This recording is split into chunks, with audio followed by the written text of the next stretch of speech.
اونی که مورد بحث این بحث کنندگان هست، چه در داخل چه در خارج، مذاکره با آمریکاست.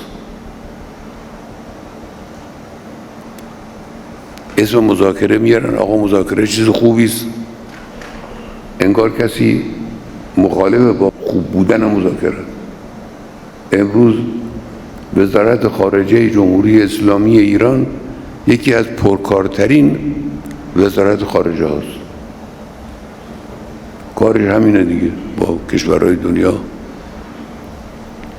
شرقی غربی همه جور مذاکره میکنن، رفت آمد میکنن، حرف میزنن، قرارداد میبندن. استثنایی که وجود داره آمریکاست. البته رژیم صهیونیستی رو اسم نمیارم چون دولت نیست. رژیم صهیونیستی یک باند جنایتکاری هستن که آمدن یه سرزمینی رو غصب کردن، دارن جنایت میکنن. اون که محل کلام نیست. استثناء آمریکاست. چرا استثناء؟ علت چیه؟ اولا مذاکره با آمریکا هیچ تأثیری در رفع مشکلات کشور نداره. اینو باید ما درست بفهمیم.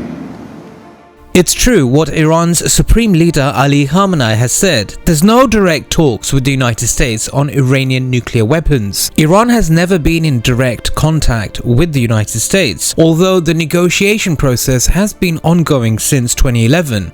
But they've been conducted through intermediaries such as either in Oman or in Switzerland. However, I think under Donald Trump, some sort of deal will be concluded. I say this, and I say this to Iran, who's listening very intently. I would love to be able to make a great deal, a deal where you can get on with your lives and you'll do wonderfully. You'll do wonderfully. Incredible people, industrious, beautiful, just an unbelievable.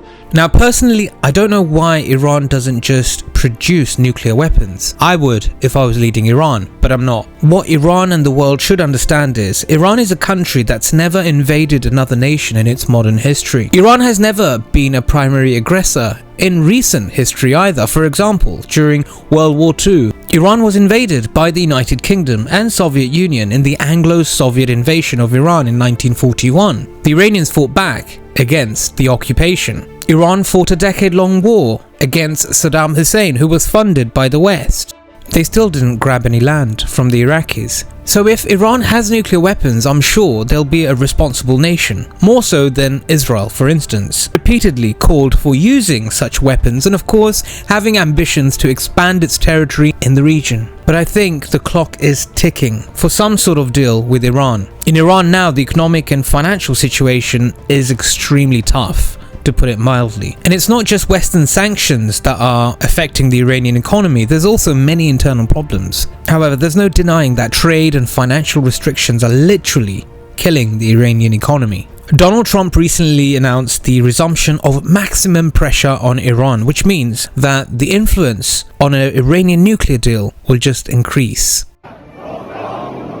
There's going to be wild protests in Iran and social upheaval. Therefore, Iran will probably end up with some sort of deal with the United States. So the words of Ayatollah Khamenei is true. There won't be direct negotiations with the United States, but third parties will likely influence some sort of deal. Now, I hope I'm wrong, but a deal is looking very likely. Donald Trump has already said he's counting on a peaceful solution through a new nuclear deal. But at the same time, he's also said he's got another option. That is, a solution by force. Joint strikes with Israel on Iran's nuclear facilities. Israel has done something before against Iraq in the past, so such moves is not new. But this option is very dangerous, both for Iran and also for the Arabs in the Middle East. It's going to open up a nasty can of worms and result in perpetual war in an already volatile region. Therefore, of course, Iran needs these negotiations and most likely wants them, despite the words of Ayatollah Khamenei seeming to suggest that there's no talks at all. I think it's very likely that some sort of talks are happening through third parties already, but official negotiations obviously have not yet begun. Thanks for listening to the Independent Islamic Republic. Assalamu alaikum, have a good night.